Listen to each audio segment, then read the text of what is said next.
Link and match pendidikan vokasi dan dunia usaha atau dunia industri. Dalam PMU, pendidikan vokasi sangat diperhatikan dalam hal meningkatkan SDM, sebab pendidikan vokasi diharapkan mampu melahirkan generasi yang siap bersaing di kancah internasional. Pendidikan profesional ini termasuk dalam kategori penyelenggaraan pendidikan yang berorientasi pada dua dunia kerja.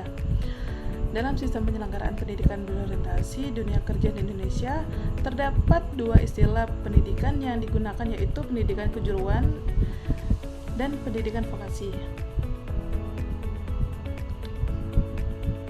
Dalam pasal 15 Undang-Undang Sisdiknas nomor 20 tahun 2003 dijelaskan pendidikan kejuruan merupakan pendidikan menengah yang mempersiapkan peserta didik terutama untuk bekerja dalam bidang tertentu, sedangkan pendidikan vokasi merupakan pendidikan tertinggi yang mempersiapkan peserta didik untuk memiliki pekerjaan dengan keahlian terhadap tertentu maksimal serta dengan program sarjana. Dengan demikian, pendidikan kejuruan merupakan penyelenggaraan jalur pendidikan formal yang dilaksanakan pada jenjang pendidikan tingkat menengah, yaitu pendidikan menengah kejuruan yang berbentuk sekolah menengah kejuruan atau SMK. Pendidikan vokasi merupakan penyelenggaraan jalur pendidikan formal yang diselenggarakan pada pendidikan tinggi seperti politeknik, program diploma, atau sejenisnya. Simanjuntak dalam Heru Subronto 2004 mengemukakan 3 model pendidikan kejuruan dalam pengertian tenaga kerja yang ditampilkan, yaitu 1. Ada kejuruan, sekolah kejuruan, 2. Sistem kerjasama, dan yang ketiga adalah kombinasi pendidikan dalam pelatihan.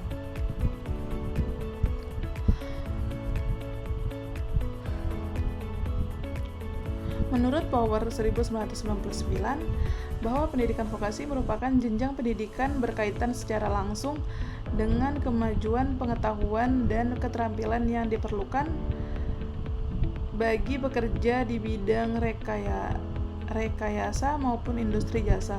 Kondisi ini menentukan bahwa pendidikan vokasi harus mampu memenuhi permintaan masyarakat pengetahuan pada era ekonomi kreatif. Sedangkan tren kompetensi kunci pendidikan vokasi agar mampu menghadapi persaingan global. Menurut rumusan dari berbagai negara, kompetensi kunci mencakup aspek berikut. Yang pertama ada keterampilan komunikasi, yang kedua keterampilan kritis dan kreatif, yang ketiga ada literasi informasi atau digital, yang ketiga ada keterampilan inquiry atau penalaran, yang kelima ada keterampilan interpersonal, yang keenam ada literasi multikultural atau multibahasa, yang ketujuh ada pemecahan masalah, dan yang terakhir keterampilan teknologi. Kemudian ada kendala yang dihadapi dalam penyelenggaraan pendidikan menengah universal atau PMU sebagai berikut. A. Kurangnya tenaga pendidik di bidang sekolah vokasi, terutama guru yang bersifat produktif seperti guru-guru otomotif, elektronika, teknologi informasi dan komunikasi, dan sejenisnya. B. Kurangnya daya dukung pemerintah dalam membangun sarana pendidikan menengah, belum menjamin peningkatan angka partisipasi kasar dan angka partisipasi murni. C.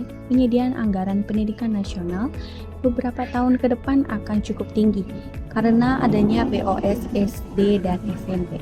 Kemudian ditambah biaya operasional SMK atau SMA. Pendidikan vokasi merupakan salah satu pendidikan yang bertujuan untuk bisa menghasilkan lulusan-lulusan yang siap bekerja, yang sesuai dengan kompetensi yang dibutuhkan oleh dunia usaha atau dunia industri, atau yang sering disebut dengan DUDI. Namun, masih banyak kesenjangan atau mismatch antara kualitas dan kuantitas lulusan pendidikan vokasi dengan kebutuhan DUDI. Oleh karena itu, diperlukan upaya untuk mengatasi permasalahan tersebut.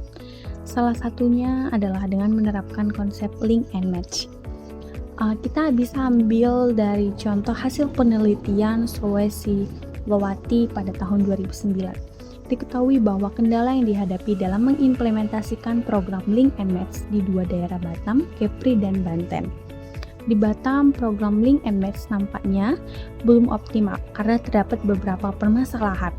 Permasalahannya itu yang pertama, masalah keterbatasan infrastruktur belajar mengajar. Pembangunan infrastruktur belum mencukupi dikarenakan kendala dana yang tersedia. Hal ini dikarenakan perubahan dan perkembangan industri yang jauh lebih cepat dan berkembang. Sementara, pendidikan tidak mudah melakukan penyesuaian dalam waktu yang singkat. Yang kedua, masalah kurikulum kurang sesuai dengan kondisi lokal. 3. Kurangnya koordinasi antara stakeholders terkait. Yang keempat, belum ada pemetaan yang jelas dan pasti berapa dan seperti apa tenaga kerja yang dibutuhkan dunia industri. Yang kelima, terbatasnya lowongan pekerjaan bagi lulusan SMU, sehingga banyak yang bekerja sebagai operator di industri. Padahal mereka tidak memiliki keahlian yang sesuai dengan latar belakang pendidikannya. Yang keenam, lulusan SMK masih banyak bekerja di luar bidangnya, sebanyak 50% akibat keterbatasan lahan kerja yang sesuai dengan bidangnya, dan keengganan mereka untuk diberikan pekerjaan yang sama dengan lulusan SMU bekerja sebagai operator. Pendidikan formal maupun pendidikan non-formal tentunya bertujuan untuk menciptakan output yang terbaik untuk menghasilkan outcome yang berdampak positif bagi kepentingan pendidikan dan organisasi tersebut. Salah satu tujuan pendidikan kejuruan adalah tempat untuk menyediakan tenaga kerja yang terampil, ahli, dan memiliki skill yang terbaik. Strategi dalam mewujudkan kebijakan Link and Match. Dalam menjalankan sebuah kebijakan, perlu terlebih dahulu menganalisis hal-hal yang mendasari kebijakan yang dibuat. Ada beberapa pendekatan dalam mewujudkan kebijakan Link and Match ini. Yang pertama itu pendekatan sosial. Pendekatan sosial ini merupakan pendekatan yang didasarkan atas keperluan masyarakat pada saat ini. Terus pendekatan ini menitikberatkan pada tujuan pendidikan dan pada pemerataan kesempatan pendidikan. Contohnya itu penerapan pendekatan ini diterapkan sistem ganda melalui kebijakan Link and Match. Namun dalam pendekatan ini ada beberapa kelemahan.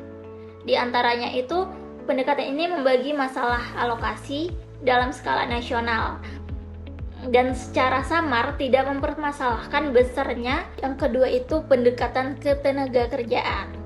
Dalam pendekatan ketenaga kerjaan ini, kegiatan-kegiatan pendidikan diarahkan pada usaha untuk memenuhi kebutuhan nasional akan tenaga kerja pada tahap permulaan pembangunan. Tentu saja memerlukan banyak tenaga kerja dari segi tingkatan dalam berbagai jenis keahlian. Untuk itu, perencanaan pendidikan harus mencoba membuat perkiraan jumlah dan kualitas tenaga kerja yang dibutuhkan oleh setiap kegiatan pembangunan nasional. Dalam teori ini, pendekatan ini lebih mengutamakan keterkaitan lulusan sistem pendidikan dengan tuntutan akan kebutuhan tenaga kerja. Di dalam pendekatan ini juga mempunyai kelemahan, di mana ada 3 kelemahan yang paling utama. Yang pertama itu mempunyai peranan terbatas dalam perencanaan pada pendidikan, karena pendekatan ini mengabaikan keadaan sekolah umum karena hanya akan menghasilkan pengangguran saja. Pendekatan ini lebih mengutamakan sekolah menengah kejuruan saja untuk memenuhi kebutuhan kerjanya. Terus yang kedua itu menggunakan klasifikasi rasio permintaan dan persediaan. Yang ketiga itu tujuan daripada pendekatan ini hanyalah untuk memenuhi kebutuhan tenaga kerja. Di sisi lain, tuntutan dunia kerja itu berubah-ubah dengan cepatnya perubahan pada zaman. Yang ketiga itu pengembangan model Link and Match untuk meningkatkan kesiapan kerja dengan menambahkan komponen sosialisasi kompetensi dan keterlibatan dunia usaha atau dunia industri. Agar apa? Yang diajarkan kepada mahasiswa sesuai dengan kebutuhan kompetensi dunia usaha atau dunia industri.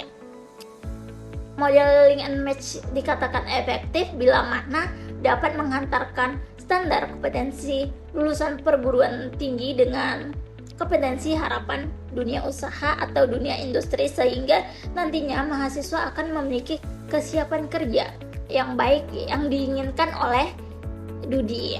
Masalah pengangguran harusnya tidak terjadi pada lulusan perguruan tinggi atau akademis vokasi.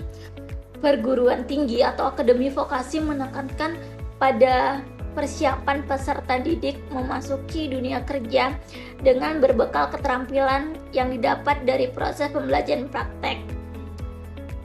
Pada proses pembelajaran, mahasiswa mendapatkan dari proses pengetahuan di kampus dan pengetahuan dalam melaksanakan on the job training atau OJT. Tujuan OJT ini sangat penting karena mahasiswa mendapatkan pengalaman langsung dalam dunia kerja. Pada pelaksanaan OJT, mahasiswa tidak belajar di kampus, melainkan mengaplikasinya ilmu dan prestasi yang didapat dari bangku kuliah yang dipraktekkan langsung pada dunia usaha atau dunia industri.